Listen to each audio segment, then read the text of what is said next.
Біздің қолданып жүрген көптеген технологиялар мен заттар ұлы ғалымдардың ұзақ зерттеулерінің нәтижесі деп ойлаймыз. Бірақ адамзат тарихында бізге таныс, тіпті өміріміздің ажырамас бөлігіне айналған кей заттар кездейсоқ ойлап табылған.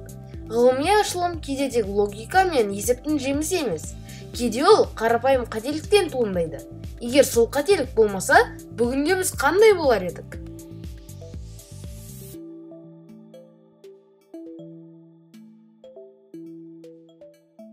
Пенициллин, қарапайым зен адам өмірін сақтап қалды. 1928 жылы Александр Флемин өзінің зертханасында тәжірибе жасап жүріп, петри табақшаларын жууды ұмытып кетеді. Бірнеше күннен кейін зеннің өскенін байқайды. Бірақ бұл жай ғана зен емес еді. Ол бактерияларды өлтіріп жатқан еді. Осылайша адамзаттың ең алғаш және ең маңызды антибиотигі пенициллин ашылды. Егер сол сәтте зертхана таза болғанда, мүмкін пенициллин тағы 20-30 жылға кешігіп ашылар еді. Бұл миллиондаған адамның өмірін алып кетер еді.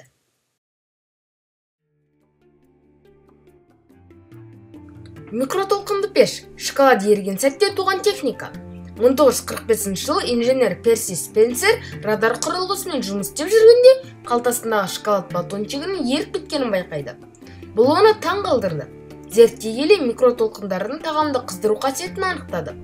Осылайша қазіргі замандағы микротолқынды пеш дүниеге келді. Егер ол сол күні шоколад емес, сағат немесе қарындаш алып жүрсе ше, мүмкін бұл құрылғы қазір мүлде болмас еді. Пост-ит стикерлері жабысқақ, бірақ мықты емес желім. 1968 жылы Спенсер Сильвер есімді ғалым мықты желім жасауға тырысып жатқанда, керісінше әлсіз, бірақ қайта-қайта жабыса беретін желім ойлап тапты. Ал оны кеңседе қолдануға болатынын Артур Фрай есімді әріптесі байқады. Осылайша пост-ит стикерлері өмірге келді.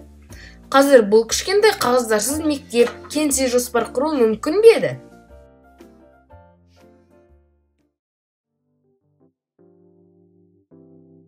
Рентген жарық ішінен көрінген дене.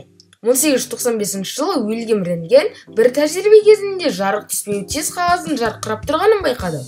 Бұл оны таң қалдырды. Ол белгісіз сәулені зерттеп, адам сүйектерін көруге мүмкіндік беретін рентген сәулесін ашты. Осыдан кейін медицина төңкеріс жасады. Сынған сүйек, ісік, тіпті жүрек формасы бәрі көрінетін болды. Егер сол түнгі тәжірибе болмаса, хирургтар бүгінде көзі жұмулы операция жасауын жалғастыра берер ме еді? Сіздерге тағы қосымша фактілер ұсынсақ, Кока-кола алғашында дәрі ретінде жасалған, бірақ тәтті дәмі арқылы әлемдік сусынға айналды. Синтетикалық бояулар мата бояуға тырысқанда алынған. Қазір мода мен өнер саласында елестету қиын. Бұл мысалдар кездейсоқтықтың кейде адамзат болашағына қалай өзгертетінін дәлелдейді. Бірақ қарапайым ұмытшақтық, қалтадағы шоколад, немесе қате тәжірибе, бұлар біздің бүгінгі өміріміздің бөлшегі. Ал сіз ойланып көрдіңіз бе?